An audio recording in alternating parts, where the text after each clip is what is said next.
guys, Karen Miller here from Asleep at Last. Welcome to another one of my videos. So today I'm going to talk about nightmares versus night terrors. So nightmares and night terrors are two separate different things that can occur in mainly toddlers. So nightmares actually don't really start until around about age 3. Any kind of wakes before then, like where a child wakes up and screams, seems really distressed and really upset and really frightened, is probably not from having a nightmare. It might just be a developmental thing or just a temperament thing. That's just something that they do sometimes in their sleep. But if they are kind of under the age of I would say 2, it's almost definitely not a nightmare. And if they are around 3, then it's likely to be a nightmare. When a toddler wakes up from a nightmare, they will typically cry out, be quite upset, tell you that they're scared, and be able to recite what it was that a nightmare was about, or what specifically it was that was scaring them about the nightmare, which is usually monster related, and that kind of thing.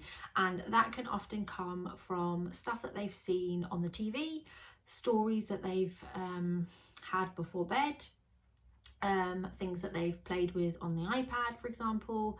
Yeah, various different things, but it usually comes back to some kind of scary character. Because if you think about the TV shows that kids watch and the games that they play, there tends to be some kind of scary character that has appeared even in the book, even in stories, that can frighten them.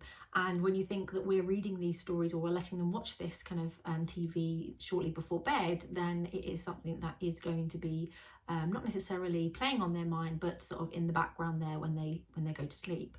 So the thing to remember, obviously, is to try and be mindful of what they're watching on television. You know, if you are letting them watch movies, for example, they often do have some questionable characters in there at times that can potentially upset particularly sensitive toddlers.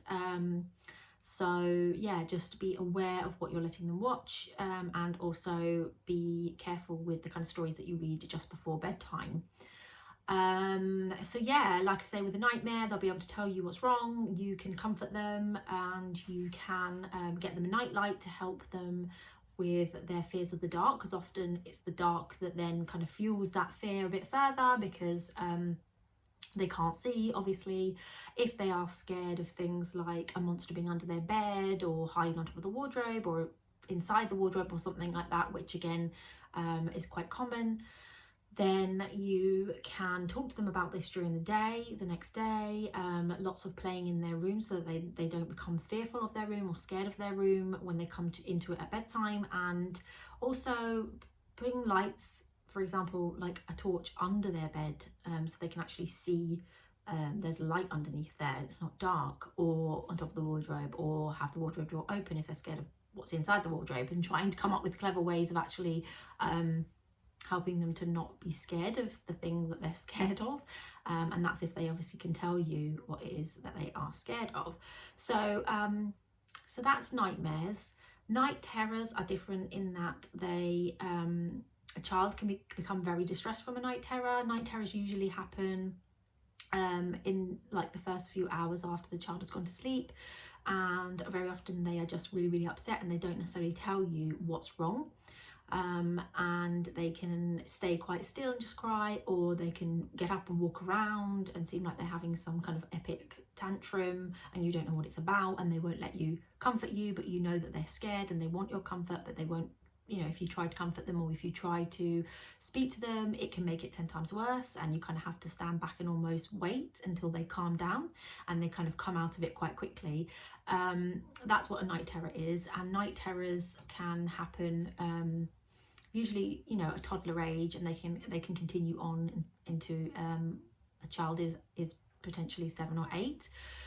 And a night terror is usually where they just not quite link their sleep cycles correctly, and So they're kind of still asleep basically, even though they're awake, and it can be confusing because they're wide awake and they can communicate with you a little bit, but they're not actually fully awake even though their eyes are open. So yeah, there isn't really much you can do when it's actually happening. You just have to be with them and make sure that they are safe and that they don't hurt themselves. And night terrors, common causes of night terrors are overtiredness. So look at bedtime. Is it too late? Do you need to bring bedtime earlier? And also temperature. So are they too hot in the bed? Are they getting too hot? Because that can cause it as well. And another common cause for night terrors is needing a wee, especially if a child has recently been potty trained in the day.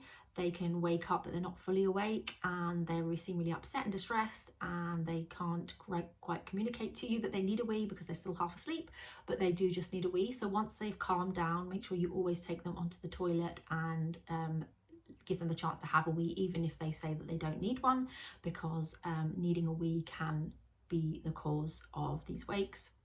And if that is the case, you can then start lifting them before they typically wake, to try and avoid that kind of night terror and that wake up happening in the first place. So I hope that clears up some confusion around nightmares versus night terrors. If you found this video useful, please hit like and remember to subscribe to be notified of when I do more videos. Thanks guys.